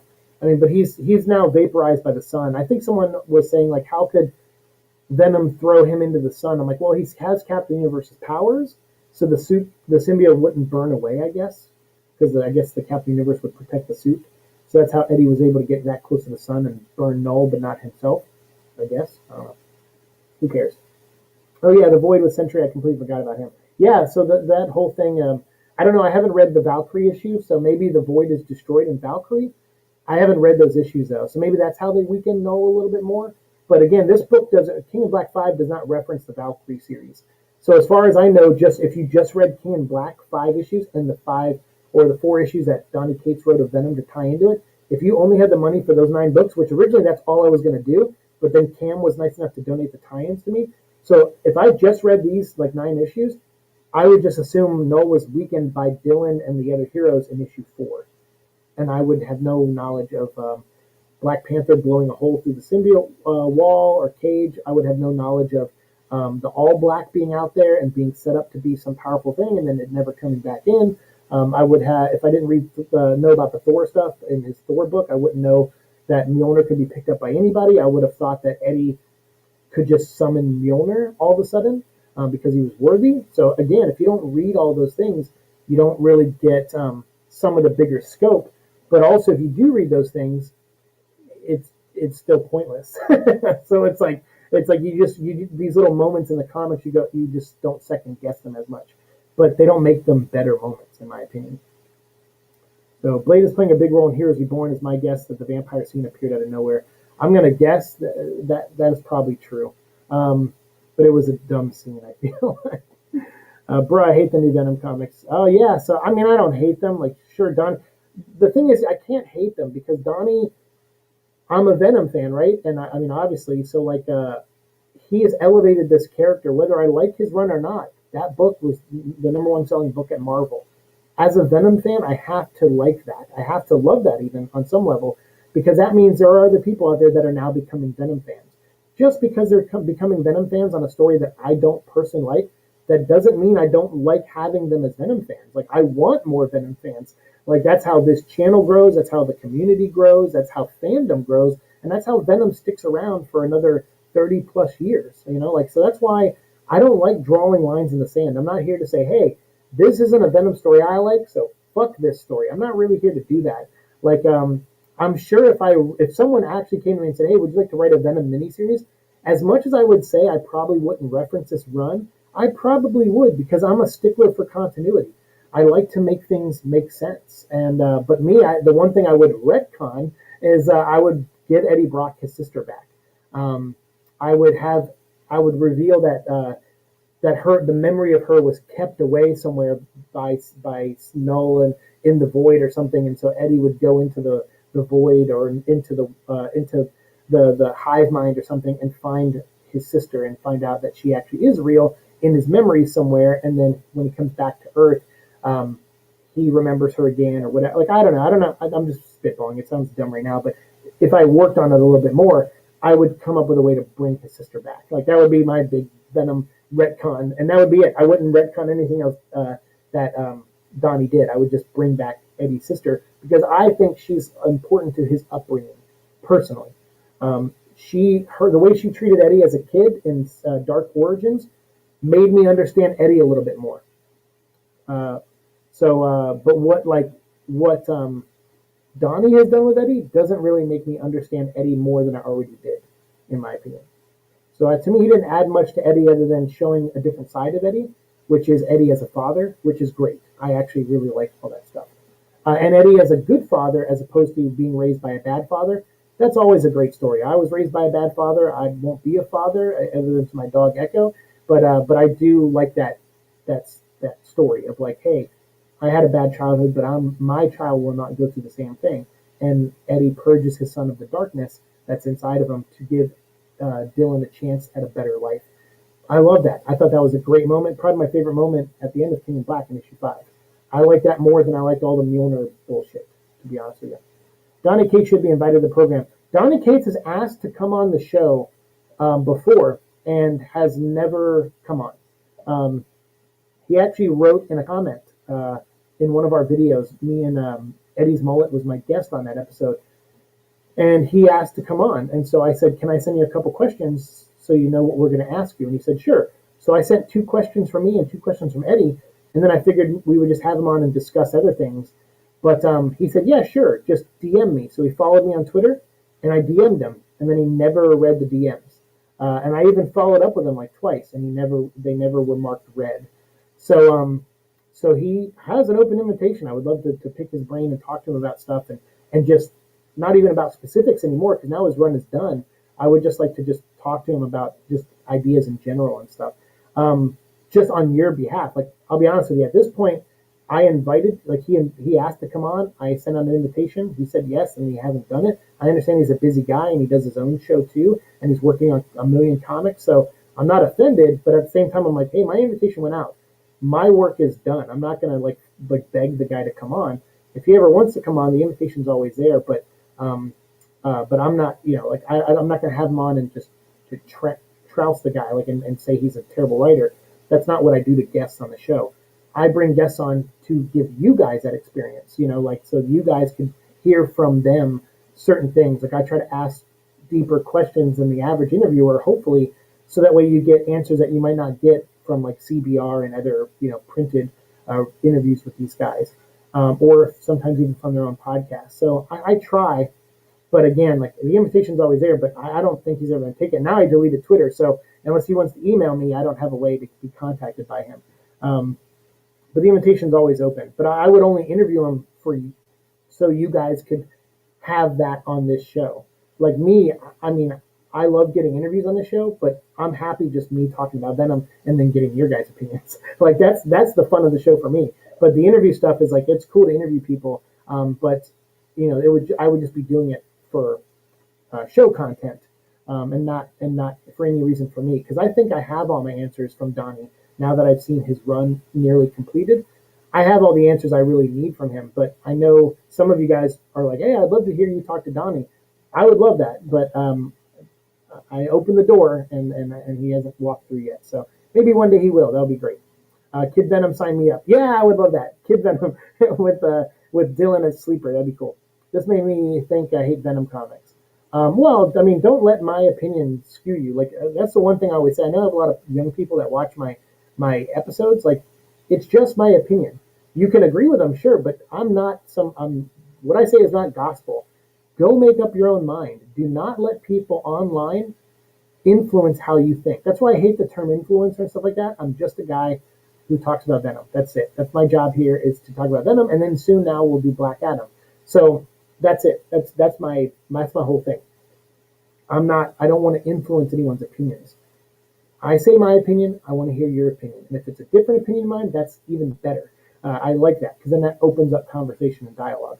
So don't let what I say make you hate something. Just understand I'm seeing it from a certain perspective. And if it makes you go, oh, I didn't think about that, that's great. But still have your own opinion. Like, yeah, don't let mine influence you. I should not have that power over anyone, and no one should have that power over you. Don't let politicians tell you what to be mad at. Don't let your parents sometimes tell you what to be mad at. Like, figure things out for yourself. That's the main thing. Um, Grow as an individual the best you can. Twist ending to Venom 200. It was Agatha all along. There you go. Sounds like King of Black is desperate need of editor notes. This is why Eddie can lift Mjolnir, list relevant Thor issues. Yes, where's the editor? Yeah, that's how I feel about the editing on these books. I'm not trying to slam Devin Lewis. I know that guy probably, if he knows I exist and has seen my shows, he probably hates my guts. But hey, I have an opinion about how things are done. And as far as I know, you're the person, or your assistant editor is the person that's responsible for those things being in there. But ultimately, you as a supervising editor should, you know, keep an eye on that work being done. And I don't see it being done. So I don't know. I get a little. I'm a former editor myself, and that doesn't mean I know how everything works. And I know Marvel has their own style and their own way of things. But what I've noticed in comics, and one of the reasons why I was leaving comics too, was because I saw that a lot of people put in the minimum effort and wanted the maximum results. And that made me realize that I worked in an industry full of lazy people. And I was like, well, I don't want to be the guy who is the one grinding while everyone else is trying to obscure my grind. That annoyed me like a lot. And and then there were people that do grind. Like I thought Matt Hawkins was very much a guy who worked hard on stuff. And at Top Cow, and even my boss Omar worked. He worked really hard on a lot of stuff. He had like multiple careers, so I was around hard workers, and I learned really well from them. But that's why I have the mentality I have. Is I saw people who work really hard, and then I saw people who didn't like succeed, and I'm just like, what a shitty industry. It was just friends hiring friends. It was like, oh, you gave me good reviews on Bleeding Cool and CBR for like the past 2 years on my books. You should talk to this editor because I know you probably want to write comics. And then that person would go and talk to an editor and then get a comic book made. And it was just friends helping out friends. And it got to a point where it was like, look, yeah, that's great. I know that happens in a lot of industries, the movie industry especially, but that doesn't mean every time you bring someone in, they have talent. They just have ideas, which everybody has ideas, but doesn't mean they have talent. And instead of honing, but taking it seriously and trying to get better at it and be like, hey, I wrote this book, people didn't like it. Let me work on writing. Let me work on things and research, some of my favorite writers and artists, and maybe even go back further and see how people who don't like my stuff, but they like these people. Let me go read their work. Oh, they like Alan Moore. I don't like Alan Moore. Let me go read his stuff, and maybe I'll learn something about storytelling from there. Like, I don't see people putting in that effort. I mean, a lot of times when I see people referencing comics now, they reference things from like the year 2000 onward, and I'm like, there's a lot of great comics before that, like a ton of great comics before that. I always buy the old Golden Age and Silver Age graphic novels from DC when they put them on sale on Comixology. They're like $5.99, or Marvel Masterworks. I always buy that stuff because there's a reason Kevin Feige pulls from like 60s and 70s Marvel stories for his Marvel movies. It's because a lot of those stories are damn good. Sometimes he pulls from current day stuff, but usually he pulls from older stories, and I like that. Yeah, WandaVision reference. Yes. Hey, I got that reference. I got to ask Cohen Bunn about the Runestone last week on live stream. He said, don't expect to see that anytime soon. Yeah, I have a feeling he's not. They probably don't have him lined up for anything, but hopefully one day he does touch on that. True, and honestly, that's why I prefer DC events over Marvel, because at least their tie-ins actually make sense sometimes.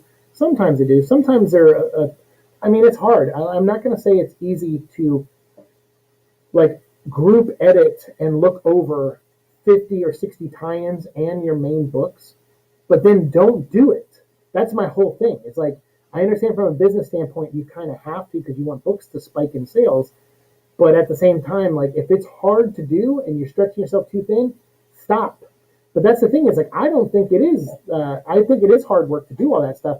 But I think a lot of these guys are just lazy. I think they're like, you know what, it is hard work. So let's just send out one email and tell everyone, put a dragon in your story. That's why I like the Black Knight one shot. They actually had an avatar. Noel shows up as an avatar of a Swordmaster villain to fight Swordmaster and what's her name, the girl with the air, the wind powers, and then Black Knight. And I'm like, I like that. Like that was actually really well done. But that was one shot out of all these tie-ins, like ridiculous. He said Marvel has no interest in finishing it. He also gets no royalties from all the toys and merchandise from Venomverse. Really? Well, that's because there is no merchandise from Venomverse. Marvel cleverly and sneakily and shittily decided that they were going to base all their Venomized stuff off of the cartoon, which Disney gets merchandise money from. So yeah, everything that's Venomized is not from Venomverse. It's from the Venom Maximum Venom cartoon, technically, and they go off of those designs. So yeah, so you're right. He doesn't get any royalties because even the Funko Pops are just called Venomized whatever characters, but they don't specifically say Venomverse on them. So because they don't use that branding, yeah, there's probably nothing. And even the Poison, they did the Poison toy for Hasbro. So I'd be surprised if he didn't get something from that. But I guess you're saying he doesn't. So that sucks because him and Abontuello created the Poisons. So that's weird that he doesn't. Shagadoo, let's catch up on comments, and I'm going to go in about 10 minutes. Someone that absolutely loves Venom, I'm bummed at the end of every event recently. It always shows promise that maybe they'll pare down all the symbiotes and get back to a few core characters. I don't see that happening, but we'll see. Heck, Amazing Spider-Man is dealing with Kingpin right now, which honestly, with that story, I'm so done with Boomerang. I just want them to retcon one more day out of existence. That's the thing is Nick Spencer's going to drag that out, so he keeps teasing that. Like every other story he tells touches on one more day, and then he does like 4 or 5 issues that don't, and then he comes back. So that's how he's going to drag it out to issue 100. That's like Tom King did that with Batman, and a lot of people hated that with Batman too. But I think Nick Spencer's doing a better job at Spider-Man than Tom King did with Batman, but he is starting to wear thin on my patience as well with that stuff. So I'm like, at this point, I'm like, shit or get off the pot, dude. Just do it already. Somehow that event always ends with 10 times more symbiotes instead. Yeah, this one too. This one ends with Venom in the sky with his dragon wings and all the dragon symbiotes flying up in the sky and the sun shining. And he's like, you are now the king of the symbiotes. And you're just like, whatever. Technically, I think World War Hulk did the exact same thing. With what? World War Hulk was that was just Hulk beating the crap out of heroes for like 5 issues, right? How did that end? I don't even remember how that ended. I don't remember how World War Hulk ended. I'm assuming they stopped Hulk, but I don't remember how. Last time Venomized was sucked, at least in my opinion, and with the Poison invading the main Marvel universe. Yeah, I mean, Venomized, I like the art in that with Ivan Coella, but yeah, the story was kind of middle of the road for me. It had a couple high notes and a couple low notes, but I loved Ivan's art. That's where, if you go back to season 1 of this channel, that's where we started, was with the Venomverse stuff. We got into comics, we did Venomverse, and then I think we did what's the Venom miniseries, Lethal Protector. So like we did those early on in the first season of Venom. So, but I fell in love with Ivan's art, and I'm still in love with it. He's amazing. I love his stuff. I loved it. Venom was always a joke to the Avengers and got his moment to shine as he whooped Noel right in front of all of them. But he did it with like power stacked abilities, Luke. So like Eddie didn't actually do it himself. And yeah, but him going like, stand back, everyone, I got this. Like it's like, you want to win the Avengers over, let them all, fight with you. Like be an Avenger, standing above them and stuff like that. I don't know. I personally didn't like that actually, and I never saw. The Avengers was never a joke. I don't know where you get that from. Like because we've covered every Venom comic on this channel, and there was Venom the Vault, or Avengers the Vault, where Venom fought against the Avengers, and he was not a joke to them. They took him very seriously. And then there was the Iron Man issue, where Iron Man in issues, I think, 201 or 301 of Iron Man, 301 and 302, the Len the Kaminsky stuff, like he fought Venom in that, and he took Venom very seriously. Like Venom would almost beat Iron Man in that book. So I don't know what you mean. Like, so what you're referring to is literally Donnie a couple issues ago saying that the Venom that the Avengers don't take Venom very seriously. But that's something Donnie did. That is not continuity, like from before. So no, Venom hasn't always been a joke to the Avengers. The few times they've met him before, they've taken him very seriously. So I don't agree with what you're saying. So him winning in front of them only completes Donnie's interpretation of that arc, but not the character's arc in any way. So yeah, so I disagree with you. I appreciate you have your opinion, but I disagree with it. I'm making a Heath Ledger Joker series because it was Heath Ledger's birthday and it was my goal to make a series of Heath Ledger. Sweet, man, have fun. That'll be awesome. Oh, speaking of Marvel and their stupid numbering, we are getting another relaunch with X-Men, which I did a video on. It's just frustrating. Oh, I'll probably watch your video because I'd rather get my news from people like Tavia or things like that as opposed to some of the websites out there. So I'll check out your video on that. But I gave up on X-Men. I don't like what they're doing with X-Men. But my count should be Venom 638. He's like guest appeared in over 1,000 books. He's guest appeared, but I'm talking about books named Venom. So Marvel only counted books that said the word Venom in the title, not Venomverse and Venomized, because those are called Venomverse and Venomized, and those are like singular words or hyphenated words. So that makes sense that they wouldn't count those. But Venom Lethal Protector was counted. Venom Evil Within was counted. But Venom First Host wasn't. That makes no sense. So yeah, they're off on their numbering, which is just, I wish people over there did their jobs. Gonna be upset if Valkyrie doesn't react to Flash coming back at all. Valkyrie, I don't even think she was at his funeral, but I definitely hope she's there when he comes back. That would be amazing. They should do that. Heck, call me crazy, call me insane, but I would love to hear Dylan Brock team up with Peter Parker and Mary Jane's child someday, because that would be really awesome. I would like the new version of the Young Avengers, or maybe the Young Midnight Suns or something, where you have Normie Osborn, and then you have Dylan. And yeah, that'd be great if they brought Peter's daughter back into continuity, or they did something with another, like put what's her name, Moon Girl or something. Like, I wouldn't be upset with a book like that. That'd be kind of cool. Also, they robbed Valkyrie of riding Flash Dragon into battle. Oh my God, that would have been awesome! Talk about a dumb fun popcorn moment. That would have been really, really good. Well, I haven't read the Valkyrie miniseries yet, but that would have been awesome. I'm already working with RC Everbeck and Venom series, but he still didn't message me. Oh no, not yet. Well, good luck with that. Donnie stood us up. Yeah, he did a little bit. That's a bummer. But I mean, like I said, he's working on a million things. So it's like what? He's going to take time out to be on my little goofy show. I mean, come on, like he's a big important guy. I mean, you know, it's not like Tom Hardy's been on my show twice or anything like that. I'm just messing with you, Tommy Cates. Have you seen the Planet of Symbiote Part 3 issue? The second story in there is about Return of Toxin. I can't read that. You're literally spoiling a book for me. Please don't ask me if I read something and then spoil what happens in the same comment. Please don't do that. That's not cool. I have not read that book, so I haven't read it yet. I read issue 2, so I can interview Jeff Thorne when we talked to him about the Black Panther tie-in and his new Green Lantern run and stuff. But he did the Prowler story in there, so I read it for that reason, issue 2. But I'm going to cover Planet of the Symbiotes 1 through 3 when I get issue 3. But I don't have issue 3 yet. If he wants to play Venom, but I did get one voice line and it's in my video. Nice, I'll check it out. Maybe Dylan could use the sleeper symbiotes and team up with it. Maybe. That'd be cool. You think people at Marvel talk Donnie out of being on your show? You're pretty negative on Donnie's work, so it's hard to imagine higher-ups wouldn't want him on your show.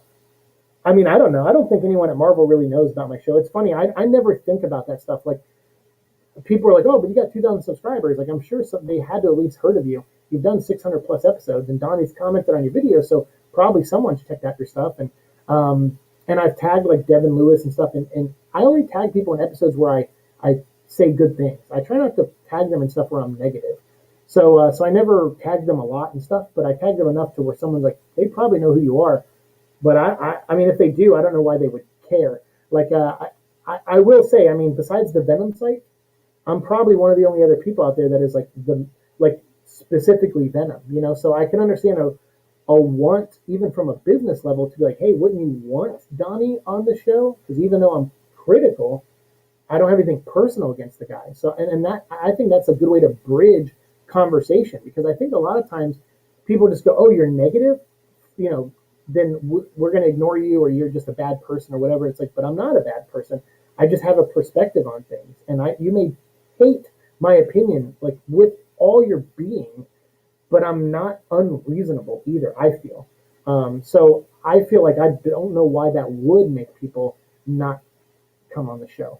Um, I mean, Jeff Thorne came on my show. No one at Marvel told him not to come on. So Jerry Duggan did my show. No one told him not to come on. So I don't know why anyone would tell Donnie that. So no, I don't like to believe that. I don't like to believe that kind of stuff. Like I'm not. I don't wear like a tinfoil hat on that stuff.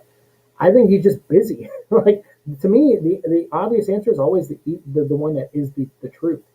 I think he just was like, hey, I'd love to come on the show. And then at that time, actually, I think something happened with his dad.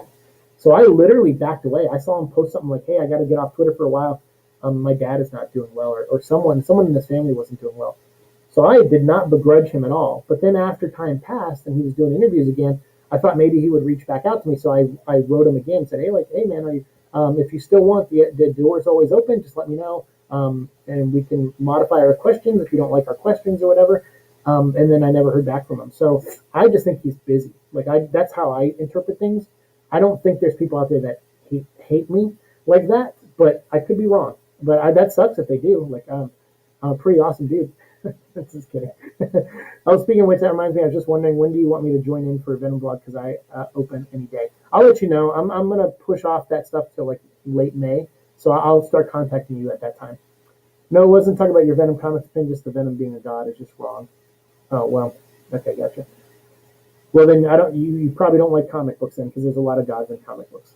Sounds like a broken system. Could be true. It isn't easy to edit so many times, but it's not impossible. I agree, because I've seen event books where they do a good job. Oh yeah, Venomize that event. I completely forgot about that one. Yeah, a lot of people did, I think.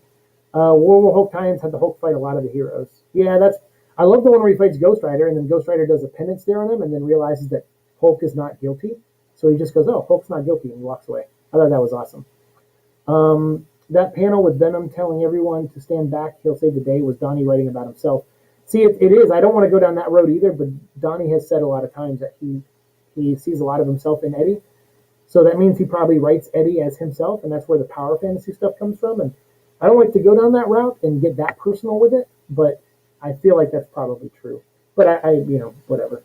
I think at the end of the day, Donnie just has one mode, which is I made this all-powerful character, and I need something all-powerful to kill him. So I'm gonna stack powers again, like I always do, like because that's how we finished my Thanos win story. That's how we explained Cosmic Ghost Rider. That's how we did Damnation. Like.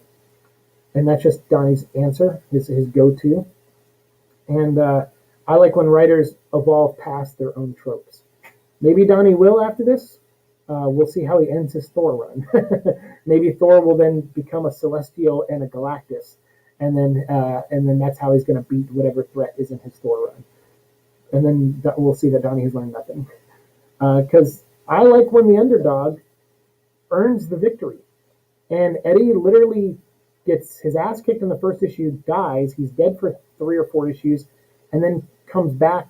He fights his way back, his Codex does, but then after that, it's all Captain Universe just piloting him and running him around. And you're just kind of like, well, I want something a little bit more personal. And there's a little dialogue there where he, like, Nola is talking about how Dylan is still infected. And Eddie's like, I know there's always going to be darkness, but the darkness is going to just exist without you, or whatever he says. I'm like, oh, that's cool line and stuff, but it didn't feel as personal as that battle should have felt, because you had the Captain Universe thing in there, and you had the Mjolnir thing in there, and the Silver Surfer board in there and stuff, and it's like, whatever. Regarding numbers, I know he's just a hard one to count through the years. He's not, though, because Marvel already counted for us up until issue 150, and they were accurate with that for the most part. So all we have to do is count from there till now. And there's been 55 issues that say Venom on it, not 50. So it's not hard to count to 50 actually. It's not hard to count to 200 either. So yeah, true. Which is why Snyder Cut had the team actually be a team, which was awesome. Yeah, it's so that's what I'm saying. If you're gonna have a moment where Eddie proves himself to the Avengers at the end, he should do it by leading the Avengers and not just doing everything for them. The Comeback King, baby, yeah. Brahmos, I can tell character of God, but okay, yeah, fine. Comeback King, baby, yes. Yeah, that's what he is. He's the comeback king, but now he's the king of symbiotes. Whatever. So anyway, that's it. We've talked. We went 5 minutes past when I was going to go, but I'm glad we got through this. We got through King in Black because now that Flash is back, I do want to wrap up the Space Knight stuff. Before some of you get mad at me, there is some Space Knight stuff videos that you probably aren't going to like of mine because the Space Knight comic is 2 trade paperbacks. So that's my bookend for Space Knight Week, which is going to be coming up soon, probably in a week or two, depending on if I can record them in time. So the Space Knight stuff, we have Space Knight Volume 1 and Space Knight Volume 2. And in between there, we have 3 or 4 trade paperbacks by Brian Michael Bendis and Black Vortex. And I'm not even kidding you. There is probably like 45 out of all of those trades, 5 trades total. And Black Vortex is a very big trade. It's like 12 or 13 issues in that trade. So you're looking at like 30, 40 comic books, something like that. Maybe 30 comic books. So you're looking at about 30 comic books we're going to go through. I can literally summarize all 30 of those in like 10 minutes. I'm not kidding. I reread them. Flash is like barely in anything that Bendis did, and he's barely in Black Vortex, like at all. He's like in literally, you go 4 whole issues without even seeing him in a panel. So you're going to see me fly through Space Knight Week. Like that is, I'm going to do all that Bendis stuff in Black Vortex probably in one like 15-minute video. There's nothing to say about it. There's one issue that focuses on Venom where he teams up with Groot, and then a half of an issue where he teams up with the Guardians to fight a Skrull Spider-Man. That's it. Like it's so bad. It's so bad. Like it's clear Bendis just did not give 2 shits about Flash Thompson. He brought him in his book because Marvel told him that they needed to call him Space Knight now. So he put him in Guardians of the Galaxy, and then he told the story. He got to retcon all of the symbiote lore in one issue, and then after that did jack shit with Flash. So the only good stuff in that Flash stuff is the Robbie Williams Space Knight series, which ran 13 issues. And the last 4, honestly, I read them all now. Those are the best issues. That's where Flash comes back to Earth, and he tries to go save Andy. I had no idea that happened. I had no idea that he actually, in Space Knight, comes back to Earth and goes back to Philadelphia to be with Andy. Honestly, I had no idea that happened in the comic books. So I loved the ending of Space Knight. I thought it was really good. So we'll get into that. But that stuff in the middle is bullshit. It's just bullshit. Upside, we have more symbiote content this summer. Exactly. So again, like I can't completely hate this stuff because it gives me content for the channel. And since the movie keeps getting delayed, I need comic book stuff. So thank you. Like if I can just say Donnie Cates, Ryan Stegman, Devin Lewis, like I get it. I'm an asshole sometimes. I'm critical of stuff.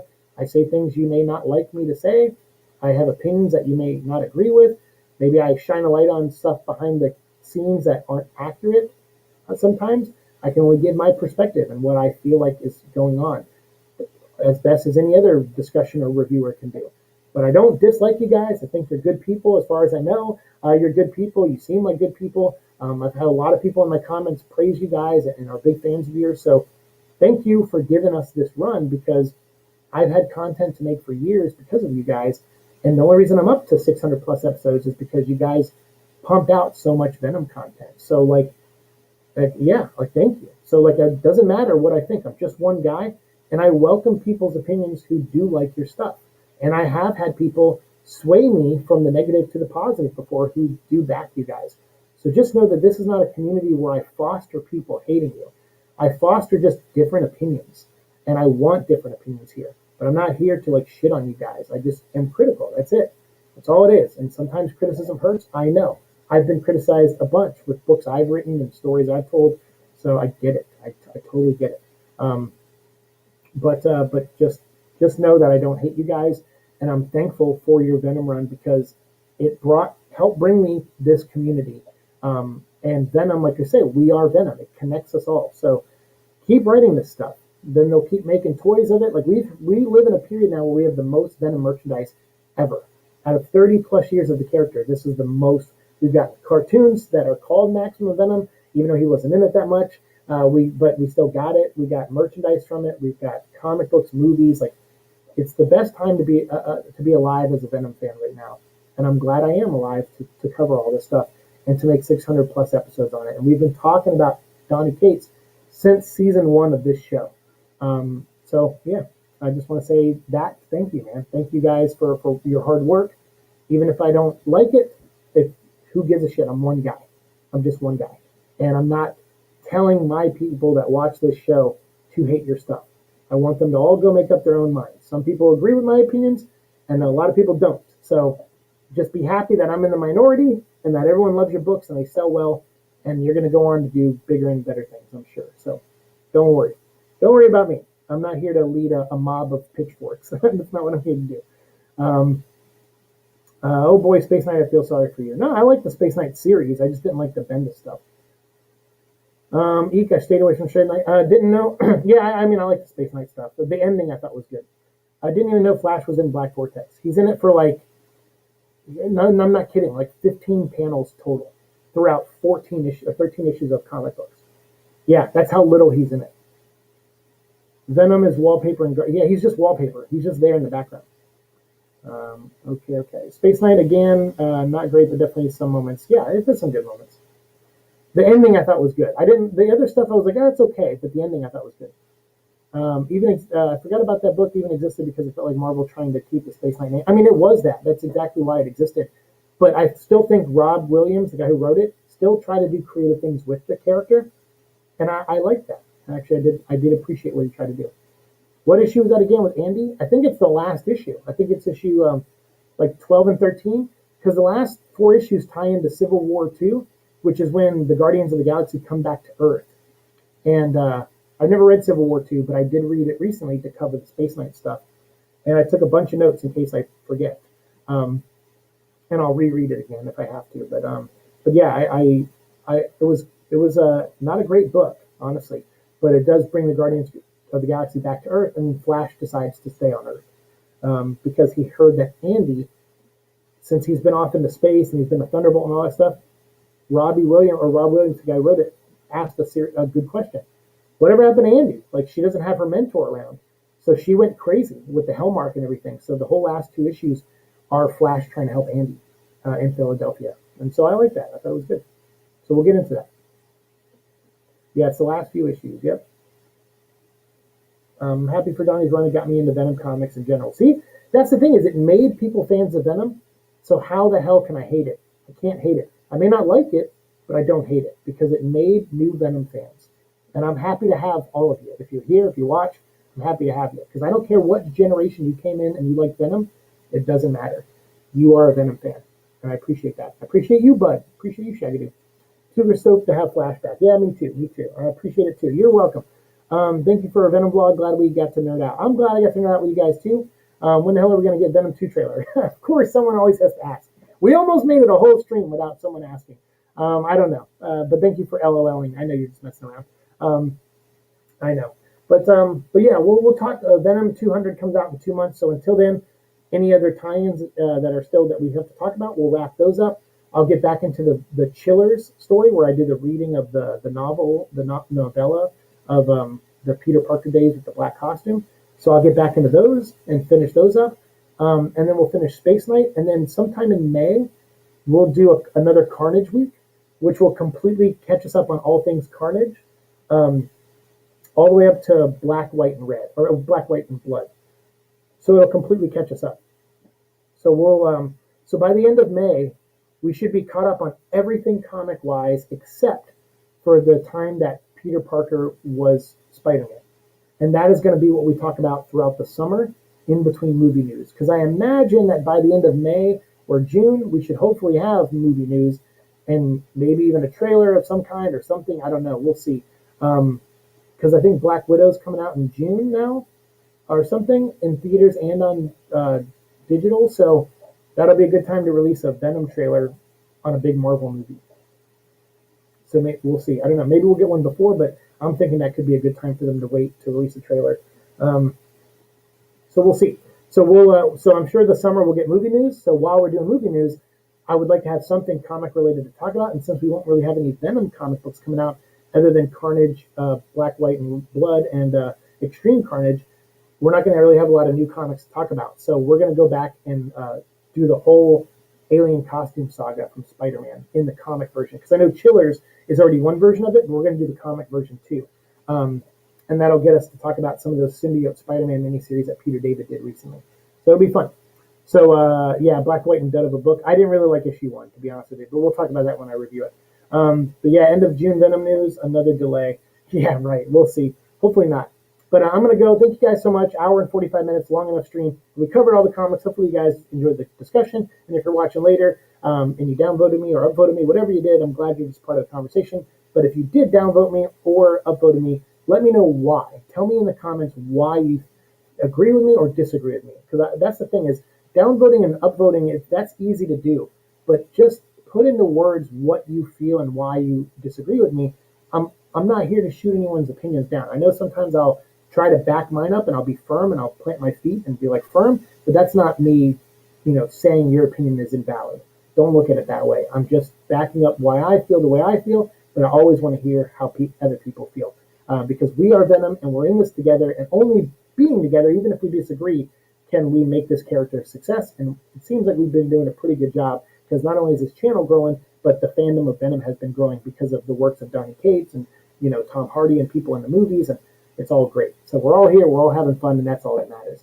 So thank you guys so much. I appreciate you being here. Bye, Tavia. Bye, everyone. Yeah, Venom is on Red Skull and Heroes Reborn. I'm probably not going to cover that story at all because I don't give a shit about that. But we'll talk about other Extreme Carnage and other stuff this summer for sure. So thank you guys so much. I appreciate it. Let me go find my outro, and then I will bid you all adieu. Peace.